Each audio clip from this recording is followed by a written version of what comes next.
Canada became the second country in the world to legalize recreational marijuana on June the 19th, 2018, though it would be 4 months before becoming effectively legal. And because it's now legal, many people assume that it must be safe and harmless. It's a natural product and has proven medical benefits. But are we hearing the whole story? Are there facts about marijuana that you're not being told? And if so, what are those facts? Are there unintended consequences to this landmark decision? How may it impact your life? And if you think, it doesn't affect me because I never use the stuff and have no plans to do so, think again. That may be a mistake. I'll be back in a moment with 5 facts you need to know about the hallucinogenic cannabis plant known as marijuana. Welcome to Tomorrow's World, where I'm asking whether it was a good decision to legalize recreational marijuana in Canada. A majority of Canadians approved of the decision, and for them, it was an open and shut case. It's a mild relaxant, it's harmless, it has many health benefits, and by making it legal, it will reduce crime and lower overall drug use. This is a story we've been told, but is it the whole story? Sadly, many sincere people have bought the activist propaganda. And on today's program, I'll give you 5 facts you need, and yet are probably not hearing, but need to hear about marijuana. I'll also be offering a backup resource titled Marijuana, What They Aren't Telling You. Canada, the United States, Australia, and New Zealand are plunging headlong into a marijuana mecca. Yet there are a growing number of studies that show a link between cannabis and mental health problems. So why, in the light of numerous studies showing mental health problems associated with cannabis, has Canada and other jurisdictions legalized it recreationally? The answer is found in fact number 1. Well-funded activists are behind marijuana legalization. There's been a concerted effort on the part of activists to sell marijuana to an unsuspecting citizenry. But who are these activists? Most people have no idea. All we hear is that marijuana is medicine, that it's natural, that it will free up police to work on more serious problems, and that it's a mild and safe substance with no downside. That's the drumbeat we hear everywhere. Activists learned from past mistakes that they could never get cannabis legalized by promoting the idea that it is good to get high. So they've used different tactics at different times to reach their ultimate goal. But their most recent and most successful campaign was to convince ordinary people such as you and me, people who have no interest in toking up, that cannabis is medicine. California's Proposition 215 opened the floodgates by making medical marijuana legal in the state on November the 5th, 1996. The influence of California is immense, and Canada followed with our own medical marijuana program in 2001. But who is behind Prop 215? 3 men, Peter Lewis, George Zimmer, and George Soros, contributed a combined $1,310,000. According to Berenson and many other thinking people, medical marijuana has always been a ruse for legalizing recreational use. He explains in Tell Your Children the Truth About Marijuana, Mental Health and Violence. Linking legalization to medical use has proven the crucial step. It encourages voters to think of marijuana as something other than an intoxicant. The difference between cannabis and every other drug is that an entire industry now trumpets marijuana's benefits, promising a high with no low, a reward without risks. But hasn't marijuana been proven to have many medical benefits? That brings me to fact number 2. The case for medical marijuana is grossly overstated. Activists have been very successful selling the public the idea that cannabis is a wonder medicine. But do the facts match the hype? The distinguished Dr. Gary Wink was asked to sit on Ohio's Medical Marijuana Advisory Committee.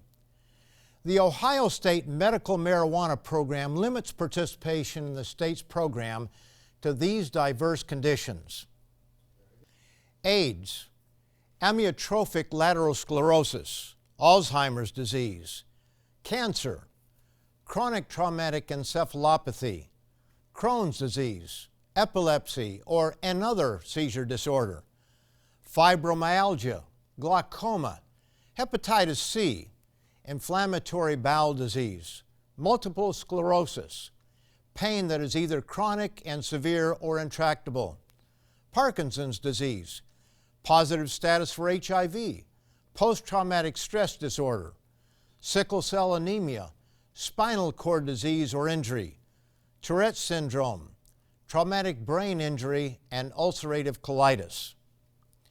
It's clear from a Psychology Today article that Dr. Wenk is open-minded about potential benefits of marijuana, or its non-hallucinogenic ingredient CBD. However, note this revealing comment from the doctor in that article. Simply stated, there is no reliable clinical evidence to support the use of marijuana for any of these conditions. None at all. A more recent British study investigated the effectiveness of cannabis as medicine for these 6 mental health conditions: depression, anxiety, attention deficit hyperactive disorder, Tourette's syndrome, post-traumatic stress disorder, psychosis. The results were published in the Lancet Psychiatry Journal. Here's what these scientists found as reported in the National Post on October the 28th, 2019. They analyzed 83 published and unpublished studies covering around 3,000 people between 1980 and 2018.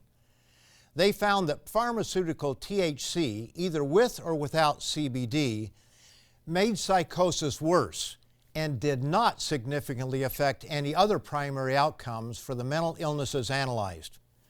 In spite of the lack of evidence, the non-hallucinogenic ingredient CBD is being touted as a wonder drug for whatever ails you. Have cancer? CBD to the rescue. Parkinson's? No problem. Works there just as well. Back pain, depression, nausea caused by any conditions. CBD is your answer. Have you listened carefully and critically to the advertisements for CBD? CBD is often marketed as a cure looking for a disease, yet few will accept anything beyond anecdotal evidence. The research is not there to back up most claims. There are testimonials suggesting cannabis helped treat people's cancer, or even rid them of the disease. But as far as Canada's leading researchers are concerned, such stories are just that, stories. There have yet to be substantive clinical trials suggesting cannabis has therapeutic capabilities. Does this mean there will never be any medical uses for the plant? Not at all. Many medicines are plant-based, but the problem is that there has been an agenda here all along, and activists have dishonestly sold people through testimonial anecdotes that it is a cure-all when proper testing is lacking. And what we see is that once marijuana is legalized for medical purposes, the next step is to legalize it recreationally. This is the pattern. There's a clear progression from medicine to recreation. And this will continue to happen as naive publics are manipulated by well-funded campaigns from activists, whose real goal from the beginning is to fully legalize a drug for recreational purposes. Probably the most one has to lose by trying CBD is the money shelled out. But as one medical doctor explained to me, any product that has the potential to make a positive benefit also contains the potential for adverse side effects. But setting that aside, when it comes to cannabis with the hallucinogenic ingredient THC, that is a more serious matter and there are downsides to its use. On today's Tomorrow's World program, I'm showing you 5 facts you likely haven't been told about marijuana. So far we've seen fact number 1, well-funded activists are behind marijuana legalization. Fact number 2. The case for medical marijuana is grossly overstated. Fact number 3. Marijuana is linked to mental health problems.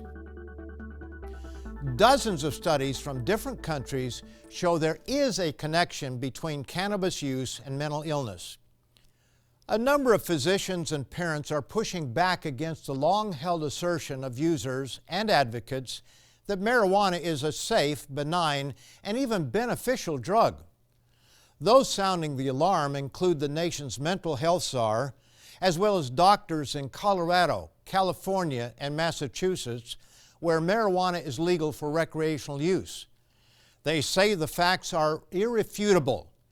Excessive use of high THC pot and concentrated oil is linked to psychotic episodes that in some cases develop into full-blown schizophrenia. Today's marijuana is a totally different marijuana from that of the 1960s and 70s, when THC levels were closer to 1 to 2%. Beginning in the 1990s, growers began working to increase the THC level content to as much as 25%. And with that has come an increase in mental health problems. Researchers know that there is a time lag between when one starts using cannabis and when mental illness may begin. Therefore, it is not unexpected that increasing problems would begin showing up sometime after 2000. Researchers in Denmark recently examined that country's mental illness registry to see if the incidence of schizophrenia had changed between 2000 and 2012. They found a striking increase. Schizophrenia diagnosis rose about 30%. But it gets worse. These higher THC levels seem to be contributing to another trend. An even bigger surprise came when they looked at adults from age 30 to 59. Psychiatrists expect schizophrenia and bipolar disorder to become obvious by the late 20s. But the researchers found that 46 out of 100,000 people in the over 30 group received a new psychosis diagnosis every year. The high proportion of true cases in this sample presenting after age 30 contrast with conventional wisdom. I've quoted Alex Berenson several times, and it would be good to give you a little background on this former New York Times reporter. In his book, Tell Your Children, he admits the following: "I never took this stuff, but I had no moral problem with it. If anything, I tended to be a libertarian on drugs, figuring people ought to be allowed to make their own mistakes." But a conversation with his wife changed his mind. Jacqueline is a New York State psychiatrist who specializes in evaluating the criminally insane. One evening they were discussing a particularly brutal crime when she casually remarked, "Of course he was high, been smoking pot his whole life." Berenson questioned what she meant by, "of course," to which she replied, "Yeah, they all smoke," referring to those she works with. And that led to an interesting husband and wife discussion in which Berenson explains, "I'm not sure if I said to my wife that night, 'Oh, please,' but I thought it." Jacqueline would have been within her rights to say, "I trained at Harvard and Columbia, unlike you. I know what I'm talking about, unlike you. Maybe quit mansplaining." Instead, she offered something neutral like, "I think that's what the big studies say. You should read them." And he did. What this marijuana libertarian learned was not what he expected, and it turned him into an outspoken critic of the weed. Stuart Wachowic's booklet, Marijuana, What They Aren't Telling You, addresses problems with cannabis such as loss of motivation, brain impairment and mental health, lung and heart damage, and cancer risks. In addition, he addresses head-on the activists' flawed arguments. What about medical marijuana? And will legalization reduce crime and overall drug use? Also, these controversial questions. If marijuana is a problem, why do we not also ban alcohol? And isn't it a matter of personal choice? On this Tomorrow's World program, I'm discussing 5 facts about marijuana that you need to know. I told you before the break that I would give you another powerful reason to leave cannabis alone.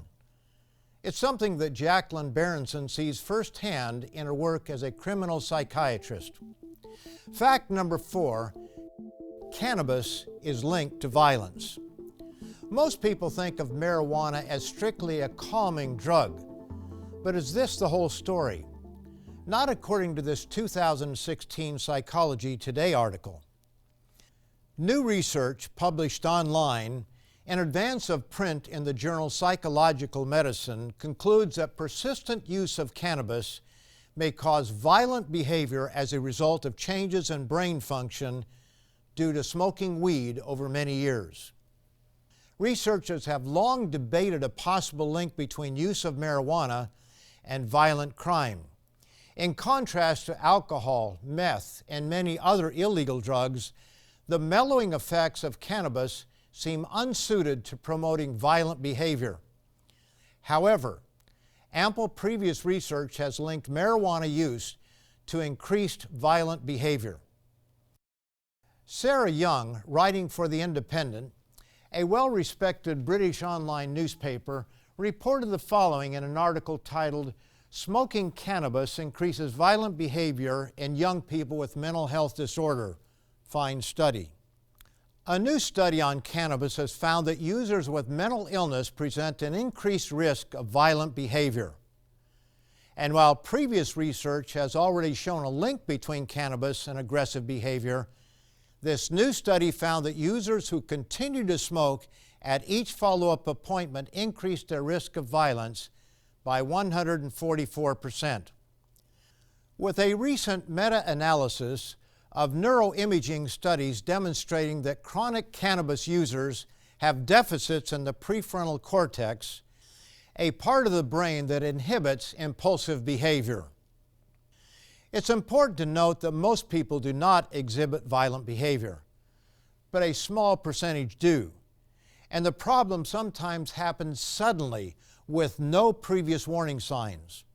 So far today, we've looked at these 4 facts. Fact number 1, well-funded activists are behind marijuana legalization. Number 2, the case for medical marijuana is grossly overstated. Number 3, marijuana is linked to mental health problems. Number 4, cannabis is linked to violence. Number 5, cannabis promised big money. In addition to being a cure-all for what ails you, legalizing cannabis held out the prospect of making some people very rich. Growers and dealers, legal and illegal, and tobacco companies anticipated a bonanza. And what government doesn't love a new source of tax revenue? Since legalization, Canada is becoming a major supplier both internally and externally, exporting cannabis products to such diverse countries as Australia, Brazil, the Cayman Islands, Croatia, Germany, and South Africa. However, the early hype about getting rich off marijuana is turning out for many to be just as bankrupt as marijuana's medical miracles. Black marketeers continue to undercut legal tax products, and there is already a significant drop in the price in some markets. Ian Austin, writing for the New York Times, wrote the following: when Canada became the first major industrialized nation to legalize recreational marijuana, visions of billions of dollars in profits inspired growers, retailers, and investors, sending the stock market soaring in a so-called green rush. A year later, the euphoria has vanished. The article goes on to say, "No one wants to invest in it now," said John Kurt Planusen, a professor of marketing at the Smith School of Business at Queen's University in Kingston, Ontario. This is because those who have invested have generally lost money. This is not to say that some will not make money, some will, no doubt, but the luster of getting rich quick for the average legal investor has faded away. Neither do we deny that there may be some limited medical benefits from cannabis, specifically CBD from the non-hallucinogenic hemp plant. But we will only know after proper testing is done. What we do know is that the end game from the beginning, coming from cannabis activists, was to legalize it recreationally, and they have succeeded. But recreational marijuana is a moral rather than a medical issue. There already are and will be serious consequences as a result. We are warned from the page of the Bible, "Do not be deceived. God is not mocked. For whatever a man sows, that he will also reap. For he who sows to his flesh will of the flesh reap corruption. But he who sows to the Spirit will of the Spirit reap everlasting life." The prophet Hosea warned the people of his day that the direction they were going would bring disaster. But Hosea's predictions were dual and apply to the end time. Note this sobering warning in chapter 8 and verse 7. "They sow to the wind and reap the whirlwind." Canada is sowing marijuana. Get ready for the whirlwind, for it is surely coming upon our hedonistic, pleasure-seeking nation.